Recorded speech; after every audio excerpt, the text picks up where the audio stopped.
ሴትዬ ሙስሊም ነች አዛም ነች አታምንም ግን እኔ ጸሎት ሳደርግ ስሰግድ የካንሰር በሽተኛ ነች እባክሽን ለኔም ጸሎት አድርጊልኝ የእናንተን አምላክ እኮ አውቀዋለሁኝ የእናንተን ማርያምን እኮ አውቃታለሁ ትለኝ ነበር ያጋይስት ዓለም ስላሴ ስላድኖ የቅዱስ ሚካኤል ስላድኖ የእመቤታችን ስላድኖ ቤቱን ሙልት አድርጎት ብርሃን ሲበራ ይሁን ማለት ነው ዛጋ ምክንያቱም ስለት ይዛለች ገብታለች ልጆቹን አስወጥታለች እሷ ወስናለች በሷ በኩል ዛጋ እናቴ ድንግል ማርያም አንቺ ኩከይለሽ ማማንቺ ሰቅላያዋ ማርያም እውነት አሳልፈሽ ተሰጥኝ ሆነ ነው ማለት ይሄ ሰላም ለኪ ያደረኩ ነውና እጇ እንደዚህ ነው የሚንቀጠቀጠው ማለት ነው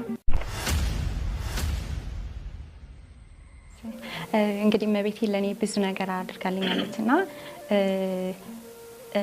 በህመም ምክንያት ነበርኩኝና አጋጣሚ በስራ ቦታ ያለውኝ ህመም 58 አካባቢ የኪዳነ ምሕረት ጸበል አለ ተሸክመው ነው ይዘውኝ የገቡት ወደ ጸበል ቦታም ስገባ ያው እነሱ ናቸው ወደዛ ውስጥ ያስገቡኝ ማለት ተሸክመው ይዘውኝ ገቡ ከዛ ራሴ በእግሬ ነው ወጥቼ የመጣሁትና እናቴ ኪዳነ ምሕረት ይሄን ነገር አድርጋልኛለች ከዛ ያው በዚህ ሁኔታ ያለ ወደ ጻድቃኔ ማርያም ሄድኩኝና ጻድቃኔ ማርያም እየተጸበልኩኝ ባለውበት ሰዓት እመቤታችንን ብዙ ጊዜ ያያታለሁኝ በህልም አያታለሁ ድንግል ማርያምን እና በሰማይ ላይ ልጇን ታቅፋ ይዛ እንደዚህ እየተንቀሳቀሰች ነው ማያት ሁሉ ጊዜ እዛ ቦታ ላይ ሲሄድ ማለት ነው እና እመቤቴ በሰማይ ላይ ሆና እየተንቀሳቀሰች ልጇን ታቅፋ ሁሌ ነው የማያት እና ይሄንን ነገር ያየሁኝ ሱባኤ ገባለሁኝ እና ሱባኤ ገብቼ ያለ የእመቤታችን ስዕል በሰማይ ላይ የማያት ድንግል ማርያም ስዕል አድኗ ልብሴን እንደዚህ ትይዘኛለች ማለት ነው ሱባኤ ቦታ ላይ ከዛ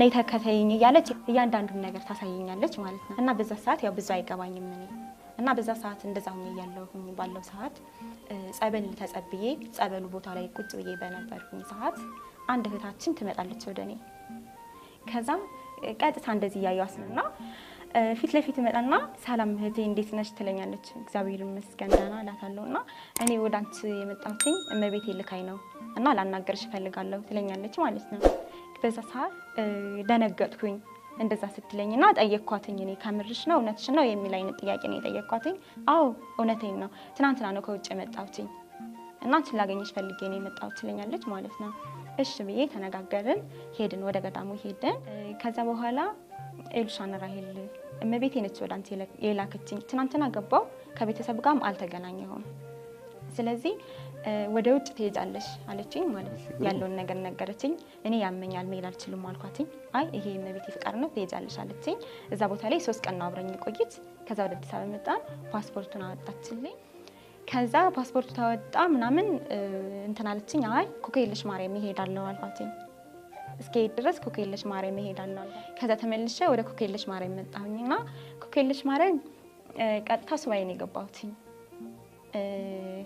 ኩከይለሽ ማርያም ያው ዋሻ ነው ገዳሙ ታውቃለህ ሱባኤ ገባሁኝ ሱባኤ ከገባሁ በኋላ ዋሻ ውስጥ እንደዚህ ቁጭ ብዬ እንደዚህ ልፍ የሚል ነገር ነው የሚታየኝ እና በድምጽ ተነሽ ውጭ ከዚህ ቦታ ነው የምትለኝ ማለት ነው ከዛ እንዴት እንደዚህ ትለኛለች የሚለው ድንጋጤ መጣብኝ ማለት ነው አምድ ቆይት መጣና ተነሽ ውጭ ትለኛለች እመቤቴ ምን አይነት ኃጢያት ሰርቼ ነው ምን በድዬሽ ነው ውጭ የምትይኝ የሚለው ነገር ድንጋጤ ፈጠረብኝና በጣም አለቅሳለሁ ከዛ ሳለቅስ በጣም ብዙ ሱባኤ የገባ ሰው አለ ወረቀት እየጻፉ እባክሽን አታልቅሽኛ ጥያቄ ይዘን የመጣ ነው ድምጽሽ ረበሸን ነበር የሚሉኝ ማለት ነው እመቤቴ እኔ ያላንቺ ህይወቴ ባዶ ነው የኔ ህይወት ያለ ባንቺ ነው እና ለምንድነው ውጭ የምትይኝ ምን አድርጌሽ ነው የኔ ማለት መጨረሻው ድረስ ተጠብቅሻለሁ ግን ከዚህ አልወጣም አልኩኝ ወሰንኩኝ በራሴ ማለት ነው ግን በየሰዓቱ እየመጣች ውጭ ነው የምትለኝ ከዛ በኋላ መጨረሻ ምንድነው የተፈጠረው 3ኛ ቀን ሲደርስ ለወጣ ስል 9 ሰዓት አካባቢ ጸሎት አድርጌ ጨርሼ እንቅልፍ ያዘኝና ቁጭ በየ እንደዚህ እንቅልፍ ይዘኛል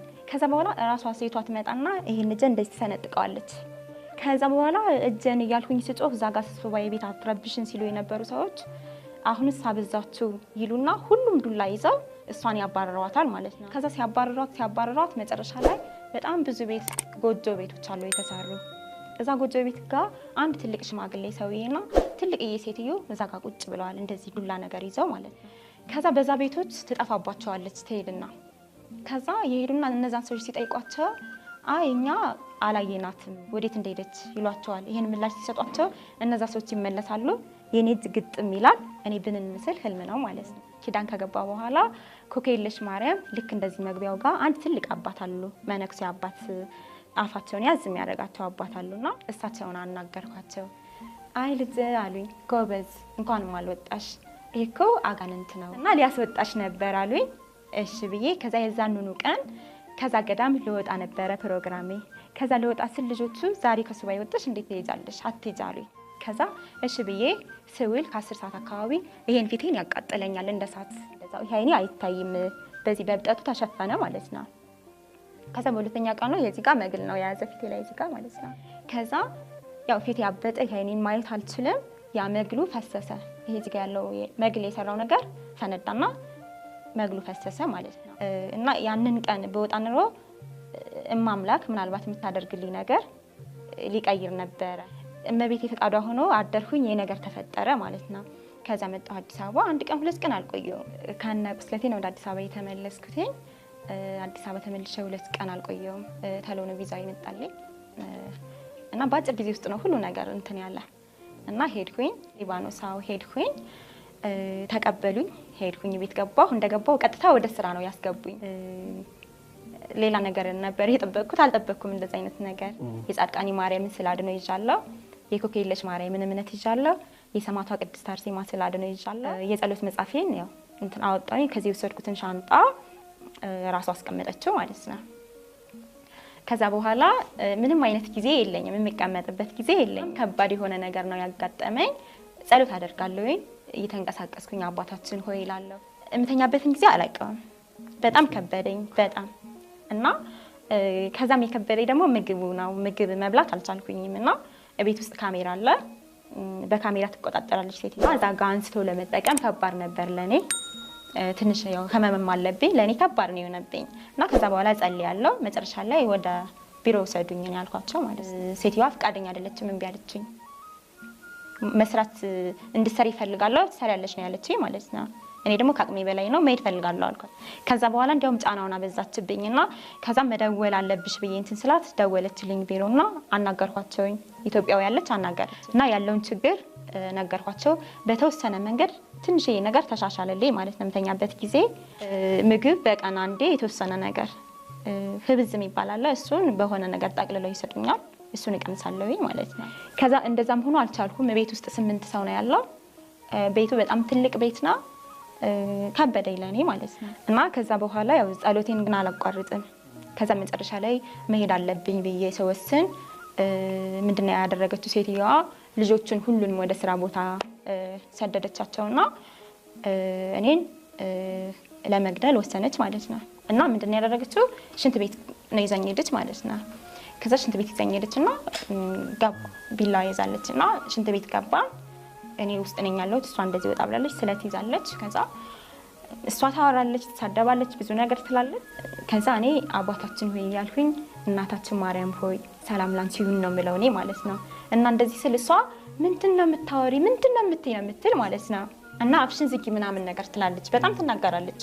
እና እኔ ስም ብዬ ማለት ያው እንደምሞት ታወኩኝ ማለት ነው እዛ ጋር። ምክንያቱም ስለት ይዛለች፣ ገብታለች፣ ልጆቹን አስወጥታለች፣ እሷ ወስናለች በእሷ በኩል ማለት ነው። እኔ ደግሞ እዛ ጋር እናቴ ድንግል ማርያም፣ አንቺ የኮከየለሿ ማርያም፣ አንቺ ሰቅላይ አንተ ስለመወለዷ መጽሐፍ ቅዱስ ላይ ትጠይቃለህ። አምላክን ወለደች ተብሎ እየተነገረ አንተ እድገቷን ካላየሁ አላምንም ትላለህ እንዴ? ጀርባዋን እንደ ኪሩቤል ዙፋን ሳይቆረቁሮ አምላክ አደረበት ተሸክመው ዞረች እየተባለ የሚገርም እኮ ነው። ክብሯን አለማወቅ ነው።